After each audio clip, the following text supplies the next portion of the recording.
नमस्कार, आप देख रहे हैं एबीपी न्यूज। छोटी आवाज के बड़े मंच पर आपका स्वागत है। शो का नाम है पब्लिक इंटरेस्ट। मैं हूं जगविंदर पटियाल। जनहित में खबरों का परीक्षण पटियाल का जुनून है। आज का पहला परीक्षण उस मां की मौत का होगा जिसे दुनिया के तानों ने मार डाला। पहले ये ताने सास, ननद, देवरानी, जेठानी, रिश्तेदार, नातेदार, मोहल्ले वालों के होते थे, लेकिन नए जमाने में ट्रोल कहते हैं इसे। सोशल मीडिया के ये शैतान जिसकी टाइमलाइन पर आ जाएं, उसका जीना मुहाल कर देते हैं। बिना सोचे समझे कुछ भी कह दो, बिना किसी लिहाज या संकोच के किसी को भी गाली दे दो, जैसे कुछ भी कहने की आजादी मिल गई है। और यह आजादी जानलेवा हो चुकी है। ट्रोलर्स के कमेंट से एक मां हार गई, उसने जान दे दी। लेकिन ऐसा क्यों हुआ? सोशल मीडिया के इन शैतानों पर सवाल बनकर उभरेगा पटियाल। इन ट्रोलर्स के कॉफिन पर कील ठोकनी है आज। बने रहिएगा मेरे साथ। पटियाल के दूसरे परीक्षण का विषय है पुणे में पोर्शे कार से टकराकर 2 इंजीनियरों की मौत। आज पटियाल ये जानने की कोशिश करेगा कि इन इंजीनियर्स की मौत का असली मुजरिम कौन है। वो नाबालिग बच्चा जो कार चला रहा था, या फिर उसकी हत्यारी आजादी देने वाले माता पिता। पटियाल आज भारतीय समाज में बिगड़ती परवरिश के जख्मों को कुरेदेगा जो मां बाप के लिहाज से ढके हुए हैं। पटियाल के कटघरे में आज वो मां बाप हैं जो बच्चों की आजादी देने के नाम पर अपनी जिम्मेदारी से बचते हैं। परवरिश के संकट से जूझ रहे भारत के बचपन का परीक्षण आज आप मेरे साथ देखिए। तीसरा परीक्षण चुनाव के मैदान में बूथ कैप्चरिंग के लिए हुई हिंसा का होगा। पटियाल आपको बिहार के सारण ले जाएगा, जहां बूथ कैप्चरिंग विवाद में गोली चली, एक की जान चली गई और 2 घायल हैं। आरोप के कटघरे में बीजेपी के नेता हैं और आरोप की लिस्ट में जो पीड़ित हैं वो आरजेडी के कार्यकर्ता। कल ही पटियाल ने बूथ कैप्चरिंग का परीक्षण किया था। आशंका भी जताई थी कि जहां ये वीडियो सामने नहीं आते हैं वहां सब ठीक है क्या? इसकी गारंटी है क्या? मेरी आशंका बिहार के सारण में सबूत बनकर आई है। ईवीएम के युग में बूथ कैप्चरिंग का परीक्षण करेंगे। साथ ही आपको कश्मीर के बारामूला ले चलूंगा, वहां से बिहार के लिए एक बड़ा संदेश है। चौथा परीक्षण खून को पसीने में उड़ाने वाली गर्मी का होगा। पटियाल आपको बताएगा कि सूरज का अटैक किसी दुश्मन से कम नहीं है। 47 डिग्री की गर्मी आपके शरीर पर क्या असर डालती है, इसे जानिए और टेम्परेचर के टॉर्चर से बचने के लिए टिप्स भी लीजिए।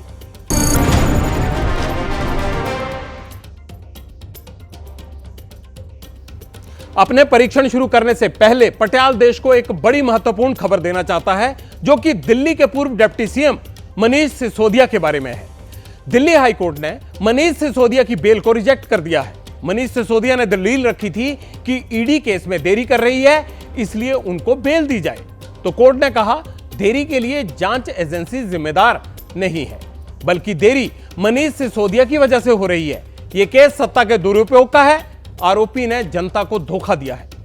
शराब नीति के लिए जनता की राय ली, लेकिन पॉलिसी पहले से तय लक्ष्य के अनुसार बना दी। यह सब कोर्ट ने कहा है। किकबैक के पैसे गोवा भेजे, बिना उचित कारण के शराब के डिस्ट्रीब्यूटर्स को 5% की जगह 12% मुनाफा दिया। आरोपी ने इलेक्ट्रॉनिक सबूत नष्ट किए, अपने टेलीफोन उपलब्ध नहीं करवाए। जमानत मिलने पर सबूत और गवाह को प्रभावित करेगा, इससे इनकार नहीं किया जा सकता। आरोपी के बारे में यह टिप्पणी भी की। हाईकोर्ट ने कहा कि कानून की प्रक्रिया में देरी बेल का आधार नहीं हो सकती है, इसीलिए अब सिसोदिया एंटी करप्शन कानून और पीएमएलए को आधार बनाकर जमानत की मांग करें। फिलहाल सिसोदिया ने देरी को अपनी जमानत का आधार बनाया था। इस बीच एक बड़ी खबर शेयर बाजार से आ रही है। बीएसई सेंसेक्स ने इतिहास रच दिया है। बीएसई ने लिस्टेड कंपनियों की कुल संपत्ति पहली बार $5 ट्रिलियन से पार हो गई है। रुपए में समझे तो कंपनियों की संपत्ति 414 लाख करोड़ रुपए की हो गई है। सिर्फ टॉप 10 कंपनियों की संपत्ति $1 ट्रिलियन है। बहुत बड़ी खबर यह बाजार से आ रही है।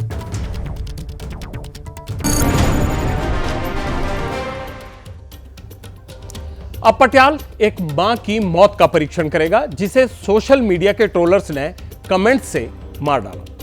सोशल मीडिया पहले हमारे समाज में ताने होते थे। सास, बहू, ननद, भौजाई, देवरानी, जेठानी, रिश्ते नातेदार और मोहल्ले वाले एक दूसरे के पीछे पड़ जाते थे।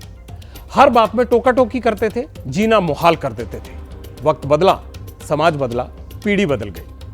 हम जेन एक्स से जेन जी में पहुंच गए हैं, लेकिन जहरीले ताने बिल्कुल नहीं बदले। वो हमारा पीछा करते हैं। पहले मुंह से निकलकर कान तक पढ़ते थे, अब कीबोर्ड से निकलकर टाइमलाइन पर आते हैं। ना शर्म ना लिहाज, बिना सोचे समझे किसी को भी कुछ भी कह देने की आजादी। इसी आजादी ने एक मां की जिंदगी छीन ली। पटियाल इस आजादी के खिलाफ है।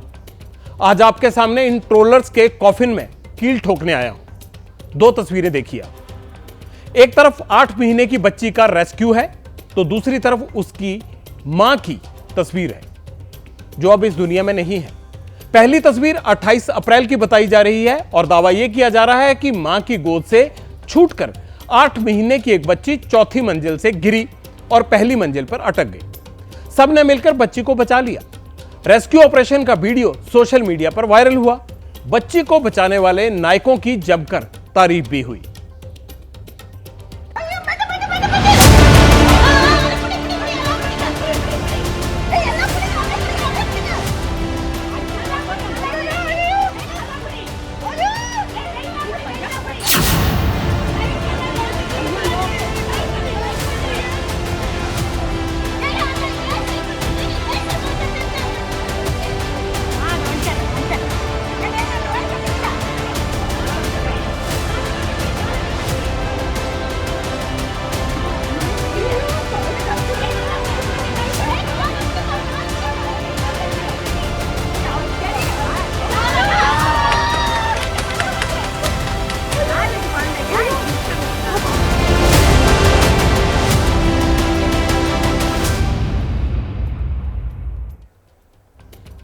बच्ची को बचाने वाले हीरो बने, लेकिन उसी वीडियो की टाइमलाइन पर बच्ची को जन्म देने वाली मां विलेन बन गई। बच्ची की मां का नाम रम्या था। वो पेशे से सॉफ्टवेयर इंजीनियर थी। बच्ची को बचाने वाले वीडियो में मां जब भी हीरो को देखने आती तो खुद विलेन बनकर सामने खड़ी होती। टाइमलाइन पर ट्रोलर्स बच्ची की मां को गैर जिम्मेदार लिख रहे थे। उसे बच्ची को गिराने के लिए जिम्मेदार बता रहे थे। जिन्होंने बच्चे पाले हैं वो जानते हैं कि बच्चे गोद में आने के बाद तेजी से उछलते हैं, उन्हें कसकर पकड़ना पड़ता है। हल्का सा मिस कैलकुलेशन होता है तो बच्चे गिर भी जाते हैं। रम्या का दुर्भाग्य था कि वो चौथी मंजिल की बालकनी से अपनी बच्ची को दूध पिला रही थी। अचानक बच्ची हाथ से फिसली और नीचे गिर गई। इस घटना को लेकर 28 अप्रैल से सोशल मीडिया पर गालियों की जो बारिश शुरू हुई वो रुकी नहीं। रम्या निराश हो गई। जब भी मन को समझाती तभी किसी ट्रोलर की गाली आ जाती। वो खुद को गुनहगार मानने लगी। रम्या के परिवार ने इससे बचने का एक तरीका निकाला। अपने पति वेंकटेश के साथ और 5 साल के बेटे और 8 महीने की बच्ची को लेकर रम्या चेन्नई से कोयंबटूर आ गई। कोयंबटूर में रम्या के मम्मी पापा रहते थे। ट्रोलर्स ने यहां भी उसका पीछा नहीं छोड़ा। वो सोशल मीडिया पर रम्या के खिलाफ लगातार जहर उगलते रहे। हर पोस्ट में ट्रोलर्स ने हादसे के लिए रम्या को जिम्मेदार ठहराया। सोशल मीडिया पर हो रही कमेंटबाजी से तंग आकर बच्ची की मां रम्या ने अपने मायके में ही सुसाइड कर लिया। परिवार के मुताबिक बच्ची के साथ हुए हादसे से वो परेशान थी। रम्या का मानसिक इलाज भी चल रहा था। अब पटियाल के यहां कुछ सवाल है। अगर बच्ची की मां से लापरवाही हो भी गई तो क्या सोशल मीडिया पर ट्रोलिंग करना जरूरी था? क्या बच्ची की मां रम्या की जान लेने वाले सोशल मीडिया ट्रोलर्स पर कानूनी एक्शन होगा? इस घटना के बाद क्या सोशल मीडिया पर चलने वाले ट्रायल बंद हो जाएंगे? और अगर यह घटना विदेश में हुई होती तो क्या होता? सोशल मीडिया पर विचारधारा की लड़ाई में अक्सर भद्दे कमेंट होते हैं, एक दूसरे को गालियां लिखी जाती हैं। कई बार तो सोशल मीडिया की लड़ाई सड़क पर भी आ जाती है। सोशल मीडिया की ट्रोल आर्मी किसी को नहीं छोड़ती। आखिर कितने खतरनाक हैं ये सोशल मीडिया ट्रोलर्स? इस सवाल का जवाब जानने के लिए पटियाल ने सोशल मीडिया एक्सपर्ट से बात की। ट्रोल आर्मी एक गैंग की तरह है। यहाँ पर अलग अलग जिसे कहते हैं पर्पसेस के लिए एक ट्रोल आर्मी को इस्तेमाल किया जाता है। जनरली हमने देखा है ट्रोल आर्मी किसी सेलिब्रिटी के अगेंस्ट होती है, कभी कभार किसी पॉलिटिशियन के अगेंस्ट भी होती है कि आपको एक स्पेसिफिक टारगेट मिला है, अब आप उनको ट्रोल करिए अलग अलग चीज़ों से, चाहे वो चीज़ें सच हो या झूठ, पर आपको ट्रोल करना है। ऐसे केसेस में आजकल नॉर्मल इंसान के प्रति भी आप एक ट्रोल आर्मी ला सकते हैं। ट्रोल आर्मी, अगर मैं सिंपल शब्दों में कहूं, आप गिने चुने कुछ बंदों को इकट्ठा करते हैं, उन बंदों को टास्क मिलता है कि आप मिस्टर एक्स या मिसेस वाई इनको टारगेट करिए, इनके बारे में आपको ट्रोलिंग करनी है, आपको उल्टी सीधे कमेंट्स डालने हैं, आपको जिसे कहते हैं ना भ्रांतियां फैलानी है, आपको उल्टी सीधी बातें इनके बारे में फैलानी है, जिससे इनकी सेल्फ एस्टीम की बैंड बच जाए, ये अपने आप को शीशे में ढंग से देख ना पाए। आज के टाइम पर साइबर बुलिंग के 95% केसेस रिपोर्ट नहीं हो रहे हैं क्योंकि लोगों को नहीं पता। आज हमारे पास गवर्नमेंट पोर्टल है cybercrime.gov.in, आप वहां जाके रिपोर्ट कर सकते हैं। 1930 ये नंबर है, आप वहां पर भी रिपोर्ट कर सकते हैं। सोशल मीडिया हेट स्पीच से भरा पड़ा है। नेताओं के बीच भी इंटरनेट पर जमकर हेट स्पीच का सोशल संग्राम चलता रहता है। हर दल के नेता सोशल मीडिया पर एक दूसरे की टांग खींचते हैं। इस गंदे खेल में सबसे ज्यादा नुकसान आम यूजर्स का ही होता है। एक रिसर्च के मुताबिक साइबर धमकियों की वजह से सुसाइड अटेम्प्ट के केस 8.7% बढ़ गए हैं। पुरुषों के मुकाबले महिलाओं पर ट्रोल आर्मी के भद्दे कमेंट्स का ज्यादा असर पड़ता है। अगर साइबर धमकियां 1% कम हो जाएं, तो इससे आत्महत्या की दर में 11% की कमी आती है। कुछ दिन पहले का ही एक वाकया है। यूपी बोर्ड में 10वीं क्लास की टॉपर प्राची को ट्रोलिंग का शिकार बनाया गया। कारण सिर्फ इतना था कि प्राची के होठों के ऊपर बाल थे। इसे ट्रोलर्स ने मुद्दा बनाया, प्राची का खूब मजाक उड़ाया गया। मार्च 2024 में 32 साल की एक महिला ने इसलिए अपनी जान दे दी क्योंकि वाईएसआर कांग्रेस की तारीफ करने पर ट्रोलर्स ने सोशल मीडिया पर उसके खिलाफ भद्दे कमेंट्स किए। नवंबर 2023 में उज्जैन के एक ट्रांसजेंडर ने साड़ी पहनकर मेकअप के साथ सोशल मीडिया पर अपनी तस्वीर अपलोड की, तो ट्रोल आर्मी ने 10, 20 या 50 नहीं बल्कि 4000 भद्दे कमेंट्स किए। इनसे परेशान होकर ट्रांसजेंडर ने खुदकुशी कर ली। सोशल मीडिया पर अनाप शनाप लिखना बड़ी समस्या है। इसके समाधान पर शायद कोई काम नहीं कर रहा। जिसके मन में जो आता है, जैसे भी आता है, वो लिखता चला जाता है, भले ही उससे कोई कितना भी आहत क्यों ना हो जाए। ट्रोल आर्मी को कैसे परेशान कर सकती है आम आदमी को, यह जानने के लिए पटियाल ने सोशल मीडिया यूजर्स का पक्ष भी जाना।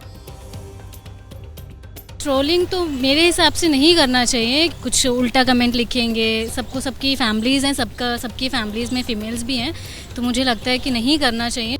जो लोग बोलते हैं वो आपकी जगह पे नहीं है। जो बोल रहे हैं वो सफ़र नहीं कर रहे। हमारे बारे में कोई बोल रहा है, बट सोसाइटी हमारा घर चलाने नहीं आती। जो पर्पसली ऐसा कर रहे हैं उनके लिए कुछ ना कुछ ऐसे एक्शन लेना चाहिए। अब ट्रोल करते हैं लोगों को, बहुत ज़्यादा मास में करते हैं, तो बहुत सारे कमेंट्स आते हैं जिनकी वजह से वो लोग पढ़ते हैं और उनको बहुत ज़्यादा डिप्रेसिंग लगता है कि लोग ऐसा सोचते हैं मेरे बारे में।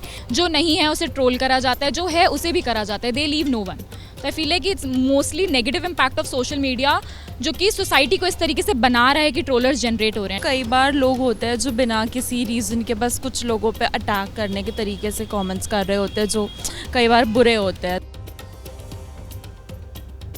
ट्रोल बड़ी बीमारी है। ट्रोलर्स की आजादी पर रोक लगनी चाहिए, लेकिन जब तक कानून नहीं बनता इनसे कैसे बचें? जवाब के लिए पटियाल ने दिल्ली के श्री गंगाराम हॉस्पिटल के साइकोलॉजिस्ट डॉक्टर इमरान नूरानी से बात की। आप भी सुनिए। मेंटल हेल्थ को अपनी सेव करने के लिए you should always ignore. First step is ignoring, क्योंकि आपका रिएक्शन और आपका एक्शन जो उसके प्रति होगा, उनका मकसद ही यही होता है कि आप क्या करोगे। दूसरा, हमने ये भी देखा है कि अगर कोई मेंटल हेल्थ कंसर्न होता है तो इमीडिएटली उसके एक रेमिडिएशन, साइकोलॉजिकल हेल्प के लिए आपको ज़रूरी रीच आउट करना चाहिए। हमें एक वर्चुअल लाइफ और रियल लाइफ में बैलेंस करना है। हमें अपने आप को रियलिटी चेक्स देने हैं कि अगर कोई ऑनलाइन वर्चुअल प्लेटफॉर्म पे मेरे को अब्यूज़ कर रहा है या मेरे बारे में कुछ बोल रहा है, that is actually not a reality about me, क्योंकि मैं जितना अपने आप को जानता हूँ उससे ज़्यादा कोई नहीं जान सकता। रम्या को मौत से डर नहीं लगा, लेकिन वो ट्रोलर से डर गई। पटियाल इसे सही नहीं मानता, हम इसके खिलाफ हैं। लेकिन जो लोग सुसाइड के हालात पैदा करते हैं उनके खिलाफ कानून बनना चाहिए। जान लेने वाली आजादी का कोई मतलब नहीं है। रम्या की मासूम बच्ची, और आगे जब वो बच्ची बड़ी होगी उसके बेटे की, उसकी बेटी की जिंदगी आगे कैसे गुजरेगी? बच्ची को जब ये पता चलेगा कि उसके वीडियो पर आए कमेंट्स ने उसकी मां की जान ले ली थी, तो वो क्या सोचेगी? पटियाल की अपील है, किसी भी विषय पर बिना सोचे विचारे तुरंत रिएक्ट ना करें। 2 सेकंड का पॉज लें, ये सोचें कि आपके कमेंट्स का क्या असर होगा। जरूरी हो तो कमेंट्स करें ही ना, क्योंकि अगर वो किसी की जान के लिए या किसी की शान के लिए खतरनाक है तो वो बहुत बुरा है। अब पटियाला शहर में बच्चों की परवरिश यानी पेरेंटिंग की समस्या का परीक्षण करेगा। आप कल से पुणे में करोड़ों की कार में हुए एक्सीडेंट, उसके नाबालिग आरोपी, दुर्घटना में जान गंवाने वाले 2 इंजीनियर्स और जमानत की शर्तों की कहानी सुन रहे होंगे। मैंने भी कल दिखाया था आपको। आज मेरे यही कुछ सवाल हैं। 2 इंजीनियर्स की मौत का असल में जिम्मेदार है कौन? नाबालिग को पुलिस थाने पहुंचाने का जिम्मेदार आखिर कौन है? अमीर मां बाप के बिगड़ैल बेटे की कहावत को किसने जिंदा किया? क्या हम अपने बच्चों को पालने का तरीका भूलते जा रहे हैं? क्या कमाई की दौड़ में मां बाप बच्चों के प्रति जिम्मेदारी भूल गए हैं? प्यार की जगह क्या पैसे ने ले ली है? बच्चों को आजादी की आड़ में मां बाप अपने दायित्व भूलते जा रहे हैं। इन सवालों का परीक्षण पटियाला जरूर करेगा, लेकिन पहले आपको इस केस से जुड़े 4 बड़े अपडेट बता देते हैं। पहला अपडेट, नाबालिग आरोपी के बिल्डर पिता को गिरफ्तार कर लिया गया है। नाबालिग आरोपी को शराब परोसने के आरोप में बार के 3 कर्मचारियों को भी अरेस्ट किया गया है। पुणे पुलिस आरोपी के खिलाफ अडल्ट ट्रायल की इजाजत लेने कोर्ट गई है। पुलिस पर आरोप है और इस बात की जांच भी चल रही है कि थाने में पीड़ित पक्ष को परेशान किया गया और आरोपी की सेवा होती रही। आरोपी के पिता शहर के बड़े बिल्डर हैं और दावा यह किया गया है कि प्रशासन उनके दबाव में था, लेकिन जब मामले ने तूल पकड़ा तो सब हिल गए। महाराष्ट्र के मुख्यमंत्री और उप मुख्यमंत्री ने सख्त कार्रवाई के आदेश दे दिए हैं। अगर हम इसको देखें तो पुलिस ने जो एप्लीकेशन मूव की है, उस एप्लीकेशन में बहुत साफ शब्दों में कहा है कि ये लड़का 17 साल 8 महीने का है। ये जो क्राइम है ये हीनियस क्राइम है। मुझे आश्चर्य होता है कि इतने गंभीर मामले में इस प्रकार की ऑर्डर कैसे दी गई, इसलिए उसको हम लोग कंटेस्ट करेंगे। पटियाला का मानना है कि यह केस कानून से ज्यादा समाज का है। पुलिसिंग से ज्यादा जरूरी पेरेंटिंग है। अगर ऐसा एक्सीडेंट विदेश में होता तो तस्वीर कुछ और ही होती। कुछ देशों में तो मां बाप से बच्चा जब्त भी कर लेने का नियम है। परवरिश और संस्कार वाले देश में ऐसे बच्चे और माता पिता समाज की एक नई कहानी कह रहे हैं। इसे अच्छी तरह समझाने के लिए पटियाला आपको दुर्घटना के बारे में कुछ और बातें बताना चाहता है। शहर के एक अमीर बिल्डर का लड़का 12वीं पास होता है, अपनी सफलता की पार्टी प्लान करता है। पिता उसे एक महंगी कार दे देता है, बिना यह सोचे कि बच्चे के पास ड्राइविंग लाइसेंस नहीं है, गाड़ी का रजिस्ट्रेशन नंबर भी नहीं है। नाबालिग शहर के एक बार में जाता है। पुलिस का दावा है कि वहां शराब पीता है, देर रात तक घर से बाहर रहता है, लेकिन घर का कोई भी उसे खोजने के लिए नहीं निकलता। नाबालिग देर रात कार दौड़ाता है, 200 किलोमीटर प्रति घंटे की रफ्तार से 2 इंजीनियर्स को पीछे से टक्कर मारता है। वो दोनों मर जाते हैं। भीड़ नाबालिग को पकड़ती है और फिर पीटती है, लेकिन घर वाले बेखबर हैं। फिर पुलिस उसे एक्सीडेंट के लिए अरेस्ट कर लेती है। यह पूरा घटनाक्रम है जो पुणे में हुआ। आरोपी नाबालिग था, उसे जुवेनाइल जस्टिस बोर्ड के सामने पेश किया गया, जहां एक्सीडेंट के 15 घंटे बाद उसे 15 मिनट के भीतर 4 शर्तों पर जमानत मिल गई। वो शर्तें क्या थी? पहली शर्त थी आरोपी 15 दिन एक्सीडेंट साइट पर ट्रैफिक ड्यूटी करेगा। दूसरी शर्त क्या थी? आरोपी दुर्घटना पर 300 शब्द का निबंध लिखकर, ऐसे लिखकर कोर्ट में जमा करेगा। तीसरी शर्त थी शराब छोड़ने के लिए आरोपी का इलाज करवाया जाए और चौथी शर्त थी कि आरोपी को साइकोलॉजिस्ट काउंसलिंग के लिए भेजा जाए। जमानत की शर्त पर पुलिस और सरकार दोनों ने आपत्ति जताई। इसके खिलाफ हायर कोर्ट में जाने का फैसला हुआ। स्पेशल और सोशल मीडिया पर भी रायशुमारी शुरू हो गई। पीड़ितों का आरोप है कि एक्सीडेंट के बाद थाने में पुलिस का बर्ताव सही नहीं था। पुलिस आरोपी की सेवा में लगी थी, जबकि पीड़ित के दोस्त और रिश्तेदारों से सवाल जवाब हो रहे थे। यही कहना चाहूँगा कि ऐसा किसी को भी देखने ना मिले। उसकी उम्र अभी खेलने कूदने की थी, अभी वो 24 ईयर्स की हुई थी जनवरी में, और ये कोई उम्र नहीं थी जाने की। और जो लापरवाही दूसरे बच्चों ने की है कार देके और उनके माँ बाप ने की है, वो किसी को नहीं करना चाहिए। और मैं बस यही बोलूँगा कि न्याय मिले। मेरी जो बहन है वो एक एग्जाम्पल बने कि ऐसा आगे भविष्य में ना हो। बस यही कामना करता हूँ। हमारे देश का कानून बदले की भावना से नहीं चलता है, वो अपराध में सुधार करना चाहता है। पटियाला का मानना है कि इस केस में नाबालिग आरोपी से ज्यादा उसके माता पिता की गलती है। बिना रजिस्ट्रेशन नंबर की गाड़ी बेटे को क्यों दी? नाबालिग बेटा शराब पीता था, यह जानते हुए भी बिना ड्राइविंग लाइसेंस के उसे गाड़ी क्यों पकड़ाई गई? बिना किसी गार्जियन के बच्चे को अकेले पार्टी में क्यों भेजा गया? देर रात तक बेटा नहीं लौटा तो किसी ने उसके बारे में जानने की कोशिश क्यों नहीं की? उसकी लोकेशन क्यों पता नहीं की गई? इस पर पटियाल ने पेरेंटिंग एक्सपर्ट से भी बात की। आप उनके जवाब सुनिए। पेरेंट्स का अपने बच्चों पे कंट्रोल होना बहुत ज़रूरी है। वो कहाँ जाते हैं, कहाँ आते हैं, वो उनके कौन दोस्त हैं। जैसे मैं एज अ पेरेंट मैं जानती हूँ, जब मेरे बच्चे छोटे थे जुवेनाइल से, मैं इतना स्ट्रिक्ट रहती थी उन लोग के साथ, उनको कहीं बाहर आने नहीं देती थी, जाने नहीं देती थी। कहीं बर्थडे पार्टी रहता था, हम खुद उनको छोड़ने जाते थे और खुद एक लिमिटेड टाइम पे हम खुद उनको पिकअप करके घर लाते थे। तो ऐसा अगर अवेयरनेस पेरेंट्स रखेंगे, हर एक पेरेंट, तो उनको ये दिन देखने नहीं पड़ेगा। और दूसरी बात है कि पब ओनर्स टोटली रिस्पॉन्सिबल है। वैसे जनता के कटघरे में पुलिस का बर्ताव, जमानत की शर्तें और नाबालिग आरोपी खड़े हैं, लेकिन पटियाल का मानना है कि यह केस कानून से ज्यादा परवरिश की खामियों का है। इसमें सजा के असली हकदार लापरवाह माता पिता भी है। पुणे एक्सीडेंट में राहुल गांधी ने सोशल मीडिया पर एक वीडियो बयान जारी किया। दुख के इस वक्त में भी वीडियो के बैकग्राउंड का पूरा ख्याल रखा गया।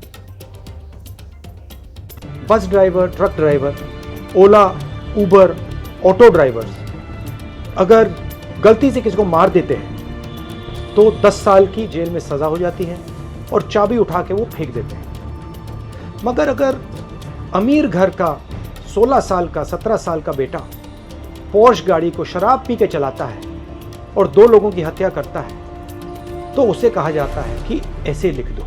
ऐसे ट्रक ड्राइवर से, बस ड्राइवर से क्यों नहीं लिखाते? उबर ड्राइवर, ऑटो ड्राइवर से क्यों नहीं लिखाते? नरेंद्र मोदी से पूछा गया कि 2 हिंदुस्तान बन रहे हैं, एक अरबपतियों का, एक गरीबों का। उनका जवाब आता है, क्या मैं सबको गरीब बना दूं? सवाल ये नहीं है, सवाल न्याय का है। अमीरों को, गरीबों को, दोनों को न्याय मिलना चाहिए। न्याय सबके लिए एक जैसा होना चाहिए। इसीलिए हम लड़ रहे हैं, अन्याय के खिलाफ लड़ रहे हैं। पटियाल का मानना है कि हर जगह राजनीति जरूरी नहीं है। हर घटना के लिए हम देश के नेतृत्व को जिम्मेदार नहीं ठहरा सकते। माँ बाप अगर बच्चे का ख्याल ना रख पाए तो पीएम क्या लेंगे?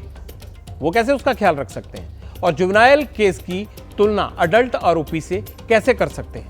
राजनेता होने का मतलब ये नहीं है कि हम विरोध के चक्कर में कानून की बेसिक समझ को भी भूल जाएं। अब पटियाल राजनीति के रक्त चरित्र का परीक्षण करेगा। मेरे प्रयोग के 3 बड़े आधार हैं: बूथ कैप्चरिंग, गण तंत्र और लहूलुहान लोकतंत्र। एक वोट की ताकत बंदूक की एक गोली से कहीं ज्यादा होती है। गोली किसी की भी जान ले सकती है और वोट किसी का भी निजाम। लेकिन जब वोट एक बंदूक पर भारी पड़े, वोट के वास्ते बेहिसाब लहू बहे, सरेराह लोकतंत्र को लहूलुहान किया जाए, सिस्टम की नाक के नीचे शांति में अशांति का जहर घोला जाए, तो सवाल उठना लाजमी हो जाता है। लोकतंत्र में बंदूक तंत्र, ऐसा ही डेंजर एपिसोड एक शुरू हुआ आज बिहार के सारण से। यहां फायरिंग में 2 लोगों की जान चली गई, माफ कीजिएगा 3 लोग जख्मी हुए, जिसमें एक की जान चली गई, एक गंभीर रूप से जख्मी है। और कहा यह भी जा रहा है कि वोटिंग में खून खराबे की यह पटकथा नेताओं ने लिखी। एक दल पर आरोप बूथ कैप्चरिंग के लगे तो दूसरे पर लहू बहाने के। राजनीति के रक्त चरित्र का सत्य का सीधा प्रसारण करूं उससे पहले आपको सारण सीट का सिनेरियो समझा देता हूं। बिहार के छपरा जिले में सारण लोकसभा सीट है। चुनावी लड़ाई 2 हाई प्रोफाइल लोगों के बीच में है। बीजेपी ने राजीव प्रताप रूडी को चुनाव मैदान में उतारा हुआ है और आरजेडी के लालू प्रसाद यादव की बेटी रोहिणी आचार्य भी उनके खिलाफ यहां पर चुनाव मैदान में है। सारण में फायरिंग और बूथ कैप्चरिंग की केमिस्ट्री इन्हीं 2 दिग्गजों के इर्द गिर्द घूम रही है। सारण की सच्चाई की तह तक पहुंचे इससे पहले जनहित में पटियाल कुछ यहां सवाल उठाना चाहता है। हाईटेक दौर में क्या बूथ कैप्चरिंग हो सकती है? बिहार को कथित जंगल राज में कौन ले जा रहा है? वोट तंत्र पर बंदूक तंत्र कैसे भारी पड़ रहा है? ये सब सवाल आज सारण में उठ रहे हैं। नेता वोट पाते हैं और बेगुनाह जान गंवाते हैं। बिहार के सारण का बंदूक तंत्र इसका ही गवाह है। हुआ यूं कि 20 मई को लालू प्रसाद की बेटी कई बार सारण में जब वोटिंग हो रही थी तो वो अपने 118 नंबर बूथ पर गई। दोपहर 2:30 बजे भी वो वहां पहुंची। ये बूथ भिखारी ठाकुर चौक से एकदम सटा हुआ है। बीजेपी का आरोप है कि रोहिणी आचार्य बार बार बूथ के चक्कर लगा रही थी और प्लान बूथ कैप्चरिंग का था। शाम ठीक 5:30 बजे रोहिणी आचार्य अपने 20-25 समर्थकों के साथ बूथ पर फिर पहुंची। बीजेपी और आरजेडी कार्यकर्ता यहां आपस में भिड़ गए। कार्यकर्ताओं के बीच पत्थरबाजी हुई। शाम तक माहौल शांत हो गया। आज सुबह फिर चिंगारी भड़की। वहीं पर दोनों दलों के बीच टकराव हुआ। दावा किया जा रहा है कि 70 से 80 राउंड गोलियां चली। गोलीबारी में आरजेडी के 3 वर्कर्स को गोली लगी। इसमें चंदन यादव की मौत हो गई, जबकि एक की हालत बेहद नाजुक बनी हुई है। सारण में अब हालात कैसे हैं, इसका अपडेट भी आपको दे देता हूं। सारण में भिखारी ठाकुर इलाके में धारा 144 लगा दी गई है। इंटरनेट सेवाएं बंद कर दी गई हैं। गोलीबारी के आरोप में बीजेपी लीडर रमाकांत सिंह को हिरासत में लिया गया है। लोकतंत्र को लहूलुहान करने वाले आखिर वो कौन है और ये क्या बदले की कार्रवाई थी और उस पर एक्शन क्या हुआ, इसके लिए आपको ग्राउंड जीरो पर लेकर चलता हूं। यहाँ पर एक बूथ में एलिगेशन था कि ये लोग फर्जी वोटिंग करने का प्रयास कर रहे हैं। उसी को लेकर ये घटना हुई थी। दोनों पक्षों के बीच में नारेबाजी और कहासुनी और थोड़ी पथराव भी हुआ। उसी घटना की प्रतिक्रिया को लेकर आज सुबह सामाजिक तत्वों के द्वारा यहाँ पर फायरिंग की गई, जिसमें 3 व्यक्ति घायल हुए हैं। एक व्यक्ति की उनमें से मृत्यु हो गई, जिनका नाम चंदन यादव था। इस घटना के बाद से माहौल को शांत करने के लिए पुलिस के द्वारा लगातार कैंप किया जा रहा है। यहाँ पे फ्लैग मार्च भी किया जा रहा है। इंटरनेट को 2 दिन के लिए एहतियात के तौर पे बंद कराया गया है। 2 लोगों को डिटेन भी किया गया है और उनके पास से हमें कुछ गोली भी बरामद हुई है। सारण में हालात नाजुक हैं। जांच के दावे हो रहे हैं, धरपकड़ की गारंटी दी जा रही है। लेकिन जो नेता नफरत की चिंगारी सुलगाते हैं, वोट के लिए बेगुनाहों को भड़काते हैं, उनके खिलाफ एक्शन की गारंटी आखिर कौन देगा। सारण में जो खून खराबा हुआ, इसकी एक बड़ी वजह है 2 विचारधाराओं की लड़ाई। यह लड़ाई कथित संविधान के रक्षकों और भारत को विकसित बनाने वालों के बीच में है। चुनाव में जात पात और आरक्षण की अंगीठी सुलग रही है। वोट साधना के लिए राजनीतिक दलों की हसरतों में वोटर पिस रहा है। विपक्ष कहता है कि बीजेपी वाले संविधान मिटाने में लगे हैं और इसके लिए वो चुनाव में किसी भी हद तक जा सकते हैं। बीजेपी वाले कहते हैं इंडिया गठबंधन विकसित भारत की राह में रोड़ा बनकर खड़ा है। जंगल राज लौट आएगा। सारण में खून बहा तो राजनीति के चूल्हे पर फिर वोटरों को गुमराह करने वाली हांडी चढ़ गई। लहूलुहान लोकतंत्र पर राजनेता जो खिचड़ी पका रहे हैं, उसकी एक छोटी सी झांकी आपको दिखाता हूं। जिन्होंने बिहार के लोगों को मारा, तड़पाया, माताओं बहनों का जीवन बर्बाद किया, जो लोग आकंठ भ्रष्टाचार में डूबे हैं, इन लोगों की आंखों में मोदी 24 घंटे खटकता है। चुनाव में हिंसा की कोई जगह होनी नहीं चाहिए। लोग हैं ऐसे जो हार की बौखलाहट से इस तरह का काम होता है, लेकिन चुनाव में इस तरह के लिए कोई जगह नहीं है और प्रशासन को लोगों को इस बात को देखना चाहिए। भद्दी भद्दी मुझे गालियां दी गई है, हाँ, और डंडा लेकर के मेरे ऊपर जानलेवा हमला हुआ है और उसके बाद से मेरे कार्यकर्ता को आज सुबह सुबह मार दिया गया है। कौन दिया उनको अधिकारी? भाजपा वाले गुंडे को। हताशा में है क्या? कौन हताशा में रहेगा? भाजपा वाले हताशा में है। ये देखिए क्या कर रहे हैं ये लोग, गुंडागर्दी पे आ गए हैं, बदनाम कर रहे हैं। राष्ट्रीय जनता दल के लोग जहां जहां मौका मिला वहां तांडव करते रहे। कितने लोगों को मारा, कितने लोगों के हाथ तोड़े, उसके बारे में उस समय हिंसा नहीं देखा। गोली मारी गई, ये तहकीकात करना पड़ेगा कि गोली चलने की स्थिति उत्पन्न क्यों हुई है। सत्ता के दम पर अगर कोई ये चाहेगा कि लोकतंत्र को हम उसका गला घोंटे, बूथ कैप्चरिंग करें, तो ये संभव नहीं है। ये शासन प्रशासन में जो लोग बैठे हैं उनकी जिम्मेवारी है। पुलिस प्रशासन क्या कर रही है? देश के अंदर लोकतंत्र को एक पर्व के रूप में अपनाना चाहिए। देश का नेतृत्व अच्छे लोगों के हाथ में आना चाहिए और ऐसी घटनाएं लोकतंत्र के लिए निखिदनी है, निंदनीय है। हिसियानी बिल्ली खम्बा नोचे। जब लगातार आप चुनाव हार रहे हो तो समाज पर बांटना और भाया दोहन करना यह सही नहीं है। इस बिहार के सारे 13 करोड़ जनता को जीने दीजिए। छपरा अमन पसंद रहा है। इतिहास गवाह है कि लालू जी का परिवार जब जब चुनाव लड़ा है या स्वयं लड़े हैं तो सामाजिक उपद्रव होता रहा है। लालू जी के पूरे परिवार और पूरे सिस्टम का मोबाइल का जांच होना चाहिए कि सामाजिक उन्माद फैलाने में इन लोगों की भूमिका क्या है। पटियाल ने कल बूथ कैप्चरिंग का दावा करने वाले वीडियो का परीक्षण किया था। सवाल उठाया था कि जहां वीडियो नहीं बनते वहां सब ठीक चल रहा है, इसकी गारंटी कौन देगा। गारंटी तो किसी ने नहीं दी, लेकिन बिहार के सारण से एक सबूत जरूर आ गया। इसमें बूथ कैप्चरिंग के विवाद पर खून की नदियां बह गई, जान चली गई, बात जातियों की लड़ाई तक पहुंच गई।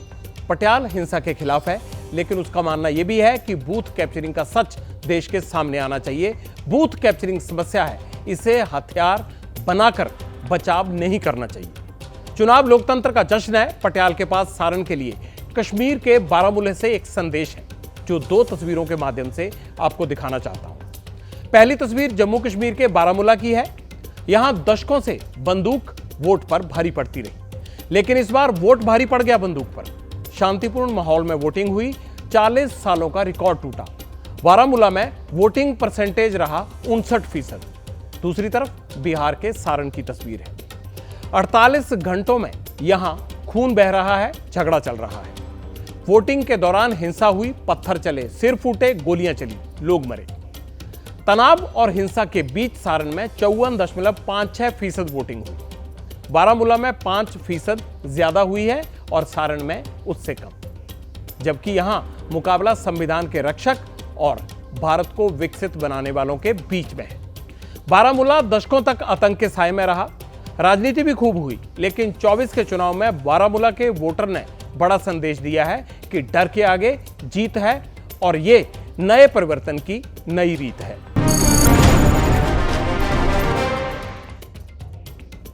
पब्लिक इंटरेस्ट में अब आपके शरीर पर सूरज की गर्मी के असर का परीक्षण होगा। देश की राजधानी दिल्ली लगातार दूसरे दिन गर्मी की लिस्ट में टॉप पर रही। चिंता की बात यह है कि गर्मी की लिस्ट में राजस्थान दिल्ली से पीछे रह गया है। 5 राज्यों में गर्मी का रेड अलर्ट घोषित किया जा चुका है। आधे से ज्यादा भारत में तापमान 40 डिग्री से ज्यादा है। बहुत से इलाकों में पारा 45 डिग्री सेल्सियस से भी ऊपर टिका हुआ है। पटियाल आपको देश का नक्शा दिखाना चाहता है ताकि आप ये समझ सकें कि देश में कहां कितनी गर्मी पड़ रही है।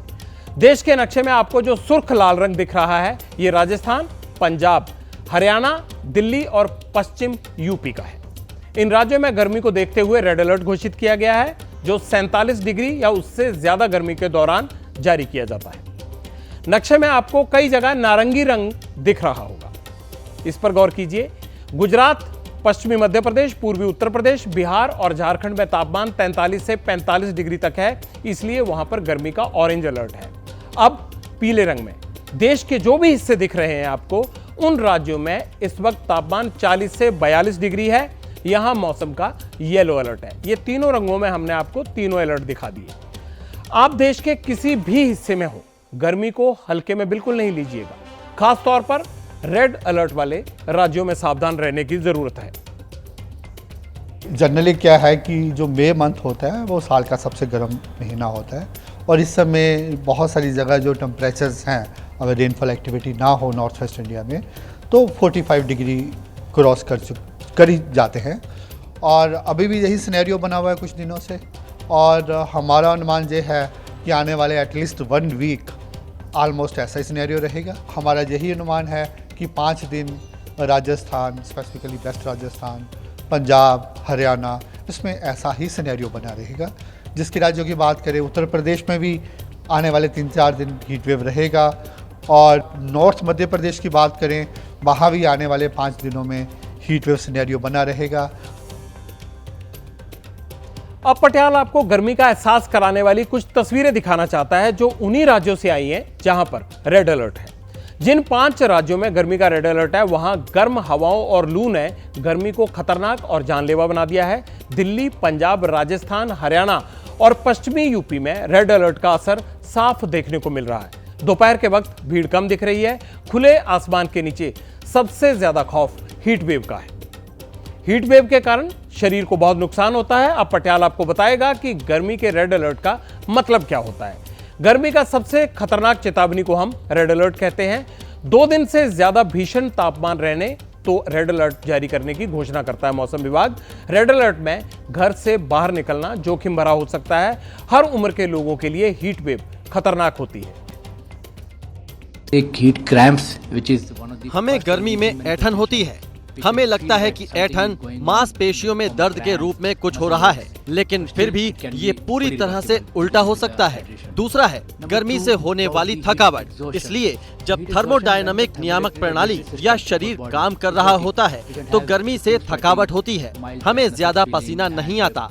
हल्की सांस फूलने वाले रोगी को थर्मो रेगुलेटरी प्रणाली का नुकसान होगा। मरीज को न्यूरोलॉजिकल परेशानी हो सकती है।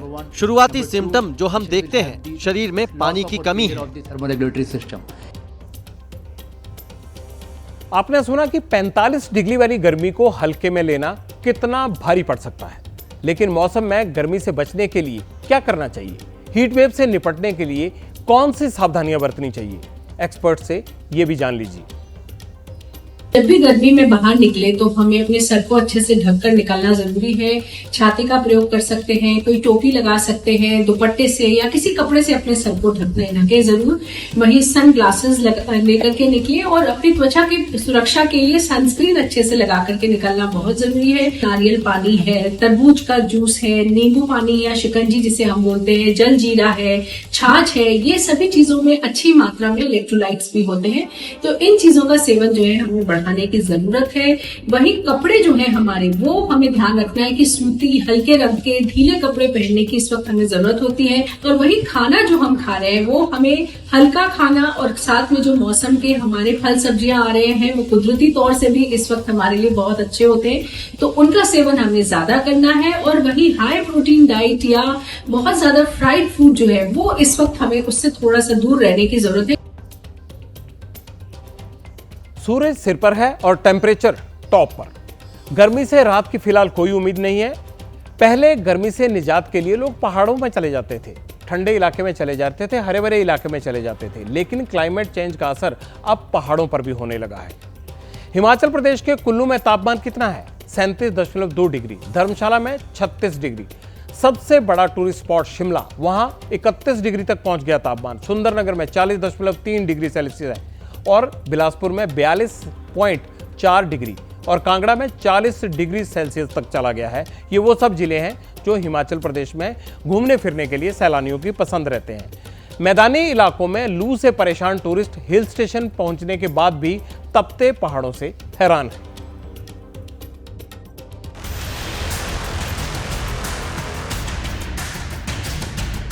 हम मंडी पहुंचे तो यहाँ भी वैसा ही मौसम जो है बहुत ही गर्म है। हम एक्सपेक्ट कर रहे हैं कि मनाली में अच्छा हो।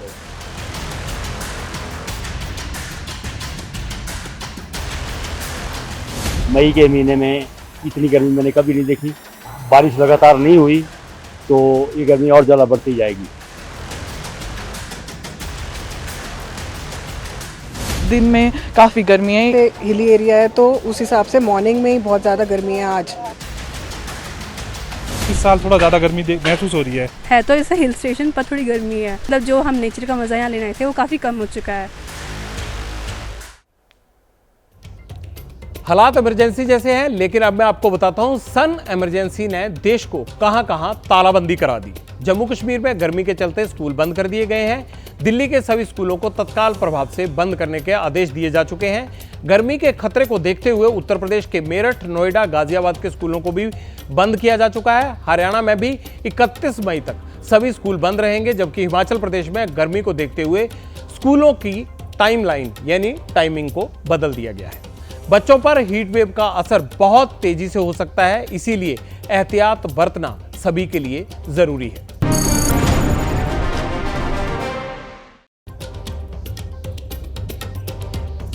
स्वाति मालीवाल केस में दिल्ली पुलिस आरोपी विभव कुमार को लेकर मुंबई पहुंची। विभव को उस जगह ले जाया गया जहां उन्होंने अपना फोन फॉर्मेट कर दिया था।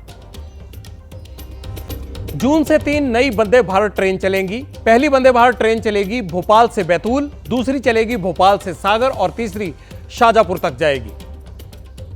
पब्लिक इंटरेस्ट में आज इतना ही। कल फिर आपसे होगी मुलाकात। शुभ रात्रि।